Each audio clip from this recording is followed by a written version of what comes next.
The assertion is, you must be a liar, you must be a paid shill, all this information disagrees with everybody else on YouTube or on the alternative media. Well, I gotta tell you something. I hate to say this, but I was alternative media for a couple decades now on radio and TV. Been doing this for a long time.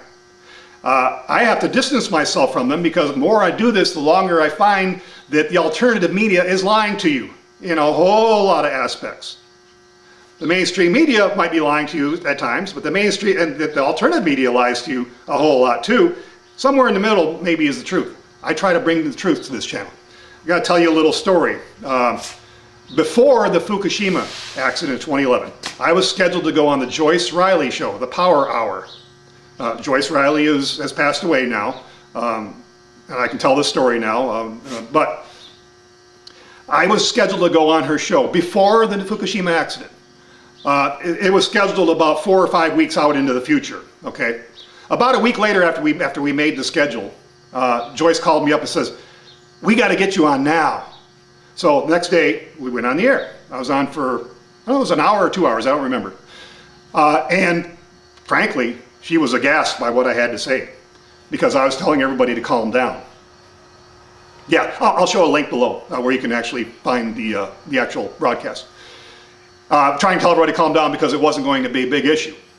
Joyce Riley had this fear of radiation, like a lot of people do, and people in the alternative media, they want the fear. That's what sells. That's what keeps them on the air, you see.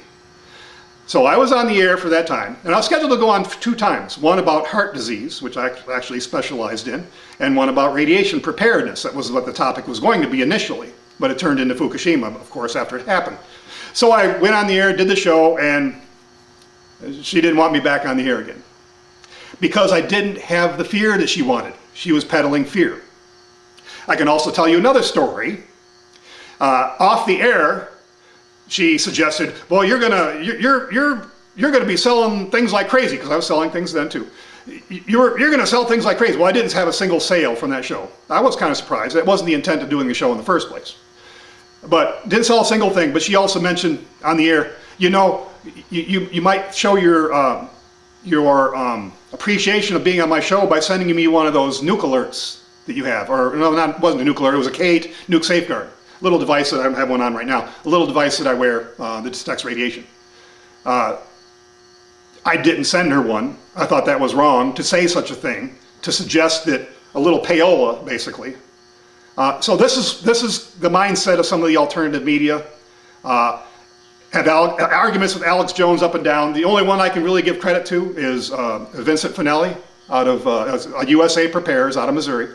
He's one that I can actually say has had me on many times now trying to get the truth out there. So I do appreciate Vincent, but they're few and far between. I really got, after appearing on some of these shows, they don't ever call me back.